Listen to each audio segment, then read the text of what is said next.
हरे कृष्णा। ओम नमः शिवाय। कल हम कथा में बात कर रहे थे कि किस प्रकार महादेव के द्वारा दिए हुए वरदान का दुरुपयोग करना शुरू कर दिया है ब्रुक ने, यानी कि भस्मासुर ने। दुरुपयोग की सीमा तो तब लांघ ली जाती है जब उसके मन में ये आता है कि क्यों ना मैं महादेव को ही भस्म करके माता पार्वती को अपनी पत्नी बना लूं।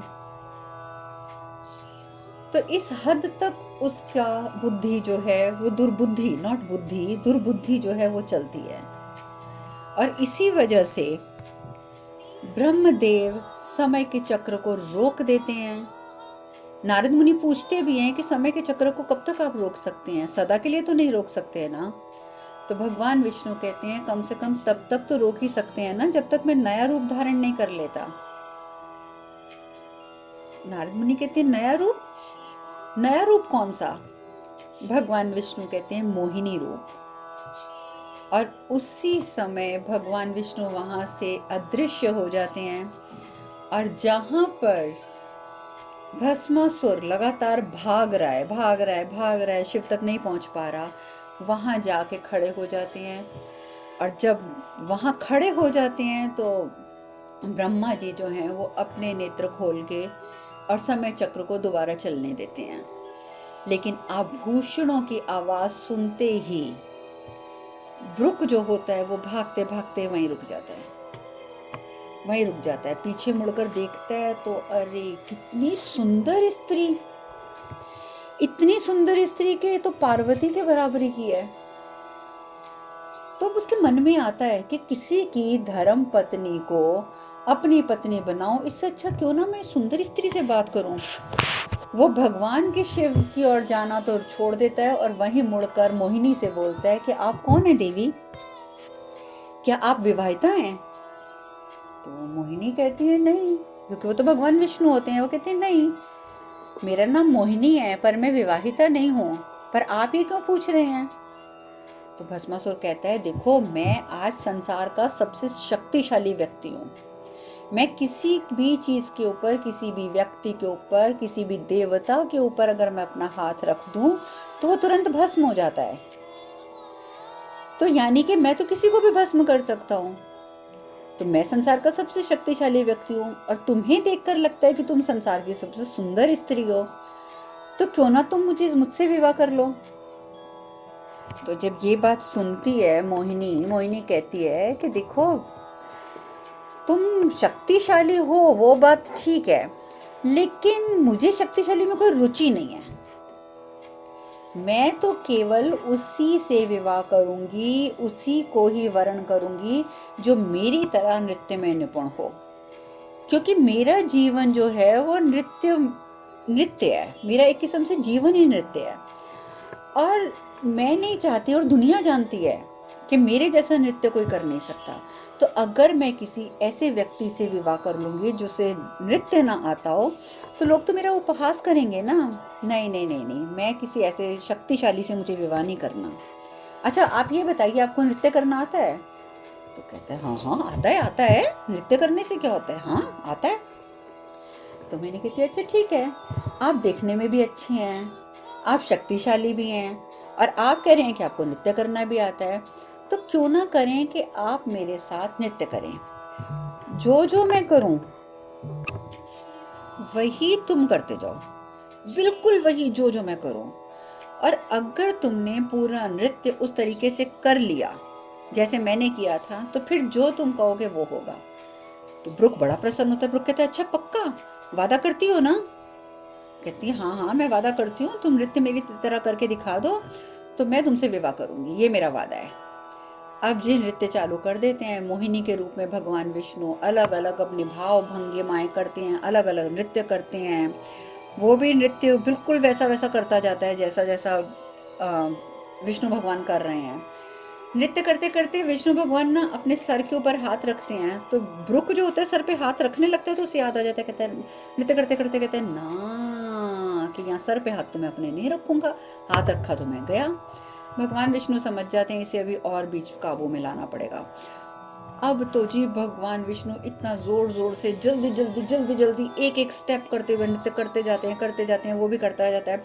करते करते करते करते फिर जैसे ही विष्णु जी सर पे हाथ रखते हैं अपने मोहिनी के रूप में, ब्रुक नृत्य में इतना मगन हो चुका होता है कि उसके दिमाग से चीज़ निकल जाती है कि मैं कौन सा उनका जो कदम स्टेप जो है उसके ऊपर मैं अमल कर रहा हूँ, और वो अपना हाथ उठा के अपने सर पे रख लेता है। बस सर पे हाथ रखने की देर है कि वो तुरंत वहाँ पर भस्म हो जाता है। जैसे ही भस्म होता है, शिव भगवान भी प्रसन्न, ब्रह्मा जी भी प्रसन्न, नारद जी भी देख रहे हैं।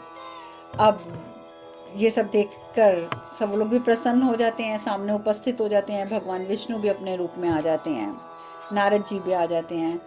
नारद मुनि आते ही सबसे पहले भगवान शिव को कहते हैं, क्षमा करें प्रभु, क्षमा करें, मैंने ही इस मूर्ख को भक्ति का मार्ग दिखाया था, मुझे क्या पता था कि ये इतने अनर्थ पे उतर आएगा।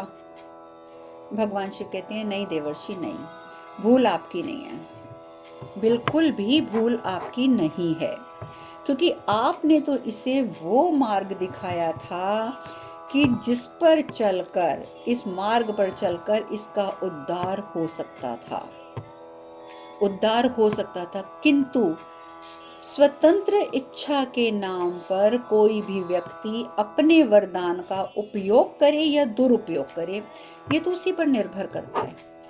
और बात बिल्कुल सही है, भगवान ने हमें बुद्धि दी है। आप अगर कभी गीता में भी पढ़ेंगे तो भगवान कृष्ण यही कहते हैं कि मैंने आपको बुद्धि दी है। अब उस बुद्धि का आप सदुपयोग करते हो या दुरुपयोग करते हो, ये आप पर निर्भर करता है। उदाहरण के रूप में भगवान ने हमें बुद्धि दी है, हमें आता है, कोई हमें गाली दे जाता है या कोई हमें थप्पड़ मार जाता है बिना हमारी गलती के, तो अब ये हमारी बुद्धि द्वारा हम सोचते हैं और हम पर निर्भर करता है कि हम अब क्या कदम उठाएं। हम चाहें तो उस बंदे को जिसने हमें गाली दी या थप्पड़ मारा, हम उसे 2 थप्पड़ लगाकर 4 गाली देकर हिसाब बराबर कर सकते हैं, लेकिन ये हिसाब बराबर नहीं होगा। वो तो हमारे किसी पिछले कर्म की सजा देने हमें आया था, हम उसके साथ अपने एक नया कर्म जोड़ लेंगे, ठीक है।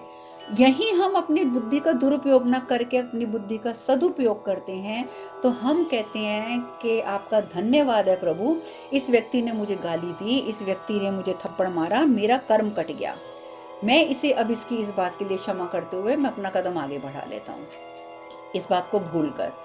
तो देखिए, इंसान एक ही है, बुद्धि उसके अंदर है, अब उसने अपनी बुद्धि को इधर घुमाया या उधर घुमाया, वो तो उस पर निर्भर करता है ना।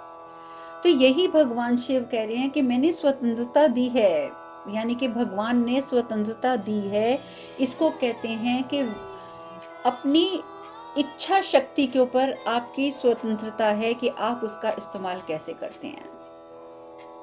भगवान कृष्ण भी यही कहते हैं कि मैंने आपको फ्री विल दी है, यानी कि सोचने समझने की पूरी छुट्टी दी है। आप जो सोचते समझते हैं अपनी बुद्धि से उस पर अमल करिए और वही करिए। अब वो आप पर निर्भर करता है कि आप क्या सोचते हैं। तो यही चीज़ यहाँ भगवान शिव भी हमें समझा रहे हैं कि अपनी स्वतंत्र इच्छा के नाम पर हम अपने वरदान का उपयोग करें या दुरुपयोग करें, ये तो हम पर निर्भर करता है। क्योंकि शक्ति प्राप्त होने से कोई शक्तिशाली बन जाए, ये सत्य नहीं है, बिल्कुल सत्य नहीं है। शक्ति का सम्मान और उसका वहन करने की क्षमता होनी चाहिए, और ये क्षमता किसी वरदान से प्राप्त नहीं होती है, ये तो हमारे अंदर ही विकसित होती है, हमारे विचारों से विकसित होती है, हमारे संस्कारों से विकसित होती है।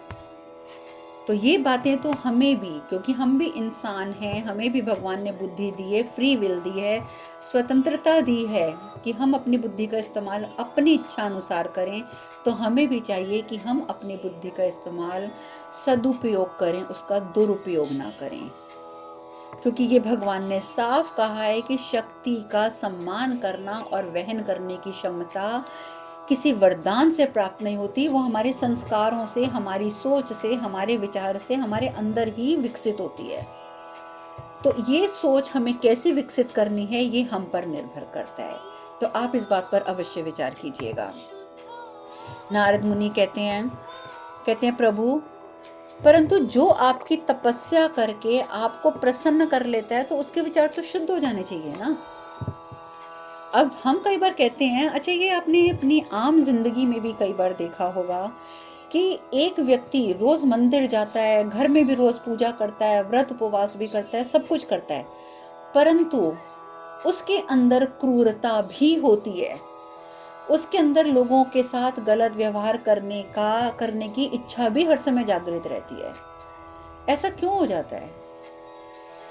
जबकि कहा यह जाता है कि जब हम भक्ति के मार्ग पर चलते हैं तो धीरे धीरे ये मार्ग हमारी संस्कारों को, हमारी बुद्धि को सद्बुद्धि की ओर परिवर्तित कर देता है। पर कई लोगों के संस्कार इतने डीप रूटेड होते हैं कि वो भक्ति करके भी उन अपने पुराने संस्कारों को छोड़ नहीं पाते। जैसे कि मैं असुरों की बात कर रही हूँ, आप ताड़कासुर की बात कर लीजिए, या आगे चल के अभी आपको विद्युन्माली, कमलाक्ष और ताड़ाक्ष का पता चलेगा, या आप इस समय ब्रुक की बात कर लीजिए। इन सब ने भक्ति अवश्य की अपने स्वार्थ के लिए, परंतु उस भक्ति ने इनका जो दिमाग था, इनकी सोच जो थी, उसको परिवर्तित नहीं किया, इसके संस्कारों को परिवर्तित नहीं कर पाई वो भक्ति। तो ये प्रश्न नारद मुनि ने बहुत अच्छा पूछा कि जो व्यक्ति आपकी तपस्या करके आपको प्रसन्न कर लेता है तो उसके विचार तो शुद्ध होने चाहिए ना। भगवान शिव कहते हैं कि देवर्षि, अधिकतर व्यक्ति ईश्वर के प्रति सिर्फ इसलिए समर्पित रहते हैं ताकि वो अपनी सांसारिक इच्छाओं की पूर्ति कर सकें, सिर्फ अपनी सांसारिक इच्छाओं की, और उनके विचारों की शुद्धता, उनकी तपस्या केवल भौतिकवाद का माध्यम बनकर रह जाती है। वो सिर्फ इतना सोचने भर तक रह जाते हैं कि हमें किस प्रकार से अपनी इच्छा पूर्ति करनी है भगवान की तपस्या करके। और वो जो तपस्या करते हैं वो भौतिकवाद की तरफ इतने अग्रसर हो जाते हैं कि वो उसका परित्याग करने की बजाय उसकी और उलझ जाते हैं और बंधनों में बंध जाते हैं, परित्याग नहीं कर पाते हैं। और अहम भाव से ग्रसित होकर व्यक्ति अपने से अलग कुछ देख ही नहीं पाता। अगर उस व्यक्ति को कुछ नजर आता है तो सिर्फ मैं, उसे सिर्फ अपनी मैं नजर आती है और कुछ नहीं। उन्हें जो चाहिए वो इसलिए नहीं चाहिए कि वो संसार का उद्धार करना चाहते हैं, अपितु इसलिए चाहिए कि वो अपना और अपने परिजनों का उद्धार करना चाहते हैं। मैं में कौन आ जाता है? एक मैं और मेरे वो लोग जिन्हें मैं वाकई प्यार करता हूँ या करती हूँ। मैं के अंतर्गत सिर्फ वही लोग आते हैं। तो ये लोग उद्धार नहीं कर पाते, तपस्या करते हैं, भगवान को प्रसन्न भी कर लेते हैं, वरदान भी प्राप्त कर लेते हैं, परंतु अहम भाव के कारण, भौतिकतावाद की ओर मुड़ने के कारण ना तो वो इन चीज़ों का परित्याग कर पाते हैं, ना ही अपने विचारों में शुद्धता ला पाते हैं। और तो और शक्ति पा लेने के पश्चात उनका असली स्वरूप बल्कि प्रत्यक्ष होता है, उल्टा और सामने आ जाता है। उनके व्यक्तित्व के दोष उभर कर सामने आते हैं। और देवर्षि, ऐसे व्यक्ति इस भ्रम को पोषित करने लगते हैं कि वो जो कर रहे हैं वही धर्म है, वही नियम है, और उनकी यही सोच उन्हें दायित्वहीन बना देती है और वो अपनी शक्तियों को अत्याचार और शोषण का माध्यम बना लेते हैं। परंतु इतना याद रखना देवर्षि, जब जब वरदान का अन्याय या अहित का माध्यम बनाया जाएगा, जब भी जो वरदान मैं दूंगा, विष्णु भगवान देंगे या ब्रह्मा जी देंगे, जब उस वरदान को अन्याय या लोगों का अहित करने का माध्यम बनाया जाएगा, तब मैं या नारायण किसी न किसी रूप में अवश्य अवतरित होंगे और उसका अंत अवश्य करेंगे, ये बात निश्चित है। और यही कारण है कि भगवान विष्णु ने न जाने कितने अवतार लिए। आप सब भागवत कथा में सुन ही चुके हैं कि 24 अवतार कुल गिने जाते हैं इन 4 युगों में, जो हमारे 4 युग होते हैं। और उन 24 अवतारों में से 23 अवतार हो चुके हैं, 24वां होगा, जिसमें से मुख्य अवतार जो हैं वो 10 माने जाते हैं, जिसमें से 9 हो चुके हैं, 10वां अवतार शेष है। और ये 24 अवतार पूर्ण अवतार नहीं थे भगवान के, कुछ अंश अवतार थे और कुछ पूर्ण अवतार थे। ये सब कुछ हम भागवत में चर्चा कर चुके हैं, सो हम इसकी चर्चा यहाँ नहीं करेंगे। तो खैर इस प्रकार से भगवान शिव उन्हें बताते हैं कि ये कारण होता है कि एक मनुष्य अपनी स्वतंत्र इच्छा शक्ति के चलते क्या क्या कर लेता है। उधर दूसरी ओर इंद्रदेव जब हार जाते हैं कार्तिकेय से हार कर और आ जाते हैं, अपने महल में बैठे होते हैं, तो सब देवी जो देवता गण होते हैं उनको देख रहे होते हैं। तो इंद्र कहते हैं कि आप लोग मेरी ओर इस तरीके से क्यों देख रहे हैं? तो नारद मुनि कहते हैं, देवराज, हम ये देखकर आश्चर्यचकित हैं कि ये दुष्कृत्य करने के पश्चात भी आप हमारे समक्ष हैं और जीवित हैं। क्या महादेव और माता पार्वती ने आपको क्षमा कर दिया? हम तो ये देख रहे हैं। इंद्रदेव की सोच भी बहुत ही गलत है। इंद्रदेव कहते हैं, अरे अरे, जिसे आप लोग मेरी भूल समझ रहे हैं वो मेरी भूल नहीं थी, सोची समझी योजना थी। वो भी इसलिए कि मैं कार्तिकेय का उद्धार कर सकूं। मैंने इंद्रियों द्वारा कार्तिकेय पे आक्रमण इसलिए करवाया था क्योंकि मैं सुनिश्चित होना चाहता था कि वो दक्षिण में जाकर अपने उद्देश्य की प्राप्ति ढंग से कर पाएगा या नहीं कर पाएगा। और कोई कारण नहीं था इस आक्रमण का।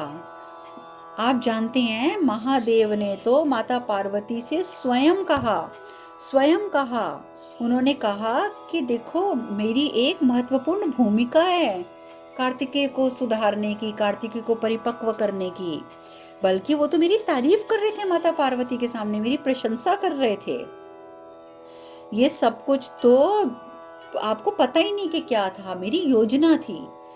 सारे देवता मन ही मन में हंसते हैं इंद्रदेव की बातें सुनकर, क्योंकि असलियत तो सभी जानते हैं कि इंद्रदेव की क्या सोच थी और महादेव ने क्यों इसे क्षमा कर दिया है। नारद मुनि भी हंसने लगते हैं। नारद मुनि कहते हैं, देवराज, ऐसी प्रशंसा, ऐसी सराहना बटोरने के लिए माता पार्वती और महादेव को अब दूसरा अवसर देने की भूल मत कर लेना कहीं, अन्यथा मुझे भय है कि महादेव का तीसरा नेत्र खुल जाएगा। और तीसरा नेत्र खुलने पर क्या होगा ये तो भली भांति आप जानते ही हैं देवराज। अब ये बातें सुनकर जो देवराज होते हैं वो चुप हो जाते हैं, क्योंकि असलियत से तो वो भी अनभिज्ञ नहीं है। और उधर दूसरी ओर कार्तिकेय जो हैं वो अपने मयूर पर सवार होके दक्षिण पहुंच जाते हैं। दक्षिण पहुंचते हैं तो राजा, रानी, मीनाक्षी, सभी प्रजागण सभी उनका स्वागत के लिए खड़े होते हैं। पहले ही मीनाक्षी कहती हैं, मीनाक्षी देवी सबसे पहले आगे आती हैं, उनका स्वागत करती हैं कि इस भूमि पर आप जैसे योद्धा को की कब से प्रतीक्षा हो रही थी और हमें प्रसन्नता है कि आज हमारे संरक्षक का आगमन हो ही गया। क्योंकि वो लोग सब जानते हैं कि असुरों से मुक्ति दिलाने का कार्य अगर कोई कर सकता है तो सिर्फ और सिर्फ कार्तिकेय भी जिस तरीके से उनका स्वागत किया जाता है, कार्तिकेय बहुत खुश होते हैं। कार्तिकेय कहते हैं कि आपके इस प्रेम, आपके इस सम्मान के लिए मैं आपका सदैव आभारी रहूंगा और मैं आपको वचन देता हूं कि आप सबको असुरों के अत्याचारों से मुक्ति भी दिलाऊंगा, आप लोगों को निर्भय होकर जीने का अधिकार दिलाऊंगा। जब इस तरीके की बातें करते हैं कार्तिकेय तो सभी प्रजाजन जो होते हैं वो कार्तिकेय की जय है, सेनापति कार्तिकेय की जय हो बोलने लग जाते हैं। अब इस तरीके से भी वो जय जयकार कर रहे होते हैं कि कार्तिकेय अचानक मुड़ते हैं और अपना भाला फेंकते हैं एक सैनिक के ऊपर। दक्षिण के राजा के एक सैनिक के ऊपर अपना भाला फेंक देते हैं। भाला लगता है उसके बाजू में और वो गिर जाता है, और जैसे ही वो गिरता है तो वो एक असुर में परिवर्तित हो जाता है। कार्तिकेय उसको देखते ही कहते हैं कि जाओ, मैं तुम्हें चाहता तो मैं तुम्हें मार सकता था, पर मैंने तुम्हें जान के नहीं मारा। तुम जाओ और जाकर बता दो अपने स्वामी त्रिपात को कि सेनापति कार्तिकेय का आगमन हो चुका है और मेरे आगमन का कारण सिर्फ एक है, त्रिपात का वध या उसका हृदय परिवर्तन। अब निर्णय त्रिपात स्वयं करेगा कि वो अपना वध करवाना चाहता है, वो अपना वध चाहता है या फिर वो अपना हृदय परिवर्तन करना चाहता है। अब इस तरीके से कार्तिकेय जो है वहां पर आते ही शुरुआत कर देते हैं। उधर दूसरी ओर ताड़कासुर का जो पिता है, उसका नाम क्या मैंने आपको बताया था ना पीछे, बजरंग। वो वो सोचता है, कहते हैं कि मैंने चक्री द्वारा जो आक्रमण करवाया था देवता बनके, आपको मैंने बताया ना कि देवता बनके चक्री और कुछ सैनिकों ने आक्रमण कर दिया था शिवालय में, ताकि तीनों भाइयों का हृदय परिवर्तन हो सके। और उसने विष भी बहुत भर दिया था कि देख लो तुम्हारे शिव के देवताओं को तुम्हारे ही नुकसान करने आ गए, तुम्हारे शिव ने तुम्हारी कोई सहायता नहीं करी, ये सब कुछ कह के तो वो चला जाता है। लेकिन कुछ दिन के पश्चात आता है, क्योंकि उसको पूरी उम्मीद होती है कि अब तक तो इनका हृदय परिवर्तन हो गया होगा तीनों का। पर वो आकर हैरान हो जाता है जब वो देखता है कि तीनों अभी भी शिवलिंग की पूजा कर रहे हैं। बड़ा गुस्सा आता है ताड़कासुर के पिता को। कहता है मैं तो सोच रहा था कि अब तक तुम तीनों ने शिवलिंग को उठाकर बाहर फेंक दिया होगा, पर ये क्या, तुम अभी भी उसी की पूजा में व्यस्त हो, अभी भी तुम वही पूजा कर रहे हो, उसकी पूजा कर रहे हो जिसने तुम्हारी सहायता नहीं करी जब देवताओं ने आक्रमण किया। तो विद्युन्माली कहता है पितामह, शिव भक्ति ने हमें क्षमा करना सिखा दिया है, हमें क्षमा करना सिखा दिया। और वैसे भी पितामह, दोष तो देवताओं का था, भगवान शिव का तो दोष था नहीं, भगवान शिव ने तो ये सब नहीं किया था ना। तो फिर महादेव की आराधना से हमारा अस्तित्व जब है पितामह, तो हम उसे कैसे छोड़ सकते हैं? नहीं नहीं पितामह, हम उसे नहीं छोड़ सकते, हमें आज्ञा दीजिए, हमारे ध्यान का समय हो रहा है, हम महादेव की आराधना किसी तरीके से भी नहीं छोड़ेंगे। अब बजरंग को बड़ा गुस्सा चढ़ता है, कहता है कि तुम्हारे ध्यान का समय, तुम तीनों कभी नहीं सुधरोगे, कभी नहीं सुधरोगे, अब तो मुझे ही ऐसा कुछ करना होगा जिसका कोई विकल्प ही ना हो। अब ये बात जब उसके मन में आती है कि मुझे ऐसा कुछ करना होगा जिसका कोई विकल्प ना हो, तो क्या करता है बजरंग, कुछ दिन के लिए तो चुपचाप अपने महल में जाके बैठ जाता है। फिर अचानक जहाँ शिवालय पर इसके तीनों पौत्र जो हैं पूजा आराधना करते हैं, जानकर वहाँ आके खड़ा हो जाता है और बहुत ऊंचे पर्वत से कहता है कि मैं यहाँ से कूदकर आत्महत्या करने लगा। तीनों कहते हैं नहीं नहीं पितामह, आप आत्महत्या क्यों कर रहे हैं? तो बजरंग कहता है मैं क्या करूं, तुम्हारे पिता का वध इतनी क्रूरता से कर दिया गया, तुम्हारे भाई का वध इतनी क्रूरता से कर दिया गया, लेकिन तुम लोगों को तो कुछ असर ही नहीं है। तुम्हारे ऊपर शिव भक्ति का रंग ऐसा चढ़ गया है कि तुम अपने खून की पुकार नहीं सुन पाए। तुम्हारा पिता मर गया, तुम्हारा भाई मर गया, तुम्हारे ऊपर कोई असर नहीं हुआ, तुम्हारा जब हृदय परिवर्तन नहीं हो पा रहा तो मैं जीकर क्या करूंगा? मैं अब ये शोक और नहीं सह सकता कि मेरा एक पुत्र जा चुका है, एक पौत्र जा चुका है, कल को शिव तुम्हें भी मारेगा। नहीं नहीं नहीं नहीं, मैं ये दुख और बर्दाश्त नहीं कर सकता, मैं नहीं जीना चाहता, मैं नहीं जीना चाहता, मैं तो मरूंगा। और चक्री और सैनिक जान के पकड़ पकड़ के उसके नाटक में उसकी सहायता करते हैं। आखिर तीनों जो हैं वो झुक जाते हैं उसके कदमों में कि पितामह आप ऐसा कुछ मत कीजिए, आप बताइए, आप हमें जो कहेंगे हम करने के लिए तैयार हैं। तो फिर बजरंग खुश हो जाता है, बजरंग कहता है ठीक है, मुझे खुशी है कि तुम तीनों को अपने दायित्व की अनुभूति हुई। अब तुम एक काम करो, तुम तीनों जाओ और त्रिपुर को माध्यम बनाकर ऐसा आक्रमण करो, ऐसा आक्रमण करो कि महादेव का अस्तित्व ही मिट जाए। तो तीनों कहते हैं कि देखिए पितामह, हम अधर्म का कार्य तो करेंगे नहीं, क्योंकि अधर्म का कार्य करेंगे तो महादेव का संरक्षण खो देंगे और हम तीनों की जान जाएगी। तो कहता है ये क्या, तुमने अभी अभी तो मुझसे वादा किया था कि तुम मेरा हर कहा मानोगे और फिर तुम अड़ गए कि तुम अधर्म नहीं करोगे। तो विद्युन्माली कहता है अरे पितामह, हमने ये थोड़ी कहा है कि हम आपकी बात नहीं मानेंगे, हमने कहा है कि हम अधर्म नहीं करेंगे, हम धर्म की राह पर चलते हुए ही ऐसा करेंगे कि आपकी इच्छा पूर्ण हो जाएगी। तो कहता है अच्छा, ऐसा तुम क्या कार्य करोगे? कहता है विद्युन्माली कहता है हम एक काम करेंगे कि जो शिव नगरी नीचे बसी हुई है ना, जहाँ पे शिव भक्त बहुत सारे हैं, वहाँ से हम 1,00,000 शिव भक्तों को उठाकर त्रिपुर में ले जाएंगे और त्रिपुर में जाकर शिव को प्रसन्न करने के लिए हवन करेंगे और 1,00,000 भक्तों की बलि चढ़ा देंगे। धर्म का धर्म और इच्छा पूर्ति भी हो जाएगी, 1,00,000 शिव भक्तों की मृत्यु भी हो जाएगी और हम धर्म के नाम पर बलि भी चढ़ा देंगे। हम बताओ जरा कैसा रहा हमारा ये जो योजना है, कैसी है? बहुत खुश होता है पितामह के, सही कह रहे हो तुम, के धर्म का धर्म और उद्देश्य की पूर्ति भी। और इस प्रकार से एक इतनी घटिया योजना को रूप देने के लिए वो तीनों जो ताड़कासुर के पुत्र हैं वो भी तैयार हैं और उनका पितामह भी तैयार है। अब आगे क्या होता है ये चर्चा हम कल करेंगे। आज हम कथा में यहीं विश्राम लेते हैं। हरे कृष्ण कृष्ण कृष्ण हरे हरे, हरे राम राम राम हरे हरे। आप सब खुश रहें, सुखी रहें, स्वस्थ रहें। हरे कृष्णा। ओम नमः शिवाय, ओम नमः शिवाय, ओम नमः शिवाय।